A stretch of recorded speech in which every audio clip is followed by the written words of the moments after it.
In this tutorial, I'm going to show you how to use a gridded fusible interfacing to quickly put together a quilt top. We'll need a few simple supplies for this project. You'll need a 1-inch gridded fusible interfacing, fabric squares, an iron, a towel or other protective layer for your surface, a sewing machine, and we are actually planning on using a seam ripper in this project. Make sure to check the links below for all of these supplies and more. First, we'll set up our space. I'm laying down a quilted piece of fabric and then a towel on top to protect my work surface. Then I'm going to take my gridded interfacing and cut it to size, and make sure that you have this laid out so that the bumpy side is up. Then it's time to use that grid and lay out your squares. I'm using a 2-inch grid here, and I very much suggest getting a 1-inch grid so that it works with any size square. But if you're working off a grid that doesn't quite match up like I am, make sure that you start in the center along one of the lines and then keep aligned with the grid as much as possible.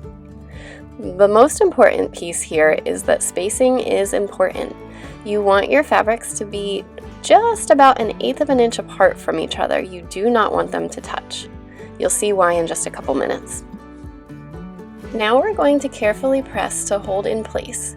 You don't want to slide the iron here because then you will shift all that hard work that you just did, so kind of just pick up and push down your iron to keep things in place. Then we're going to grab a pressing cloth, which is just a fancy way of saying another piece of fabric, lay it on top, and press more thoroughly. I've noticed that if I just press from the front, my fabric is fused on but not very thoroughly, and I really want these pieces to stick. So once everything is on good enough, I will flip over, make sure that nothing got folded under, and then I'm going to press again. And this will be the same technique as that first round of pressing where you're kind of just picking the iron up and putting it down again. So now that everything's fused on, we're simply going to fold along one of the grid lines. It should fold pretty easily, and we're just going to stitch 1/4 of an inch away from the edge of our fold.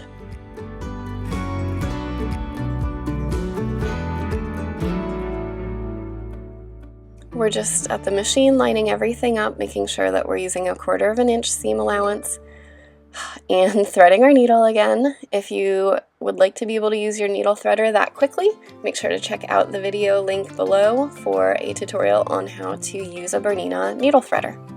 And now we can get sewing.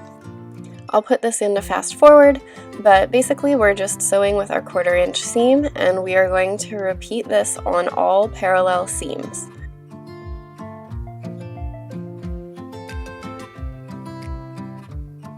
Now we will turn on a movie or do something fun while we trim the interfacing. So basically you're just cutting on the fold that you've made to open up these seams.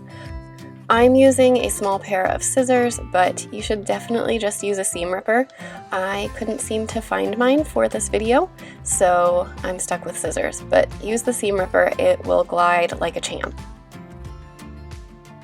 Once you've got all the seams opened up, you should press them open like I have done here, and then we're just going to fold along the grid lines in the opposite direction and do the same thing as before, using our 1/4 inch seam allowance and stitching down all parallel seams.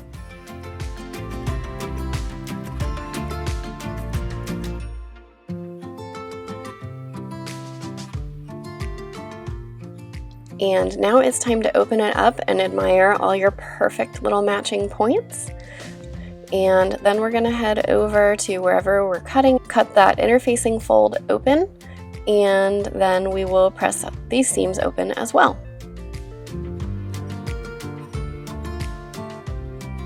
Now that your seams are all pressed open, you can flip it over and press from the top to get everything nice and flat. If you love these fabrics and want to learn more, just keep watching this video and I will tell you all about my new fabric line called Modern Vintage Treasured. This fabric line, designed by me for Benartex Fabrics, is all printed on 100% unbleached cotton and is Oeko-Tex Standard 100 certified. This creates an exceptionally soft quilting cotton. With colors like dusty blue, off-white, and terracotta, you're sure to love any quilt that you make with this line. Today, I showed you how to make the center of my poppy patch quilt. This quilt uses bias tape applique to create an unforgettable feature in your work. To find the fabrics or explore patterns, use the links below or visit www.rachelrossi.design.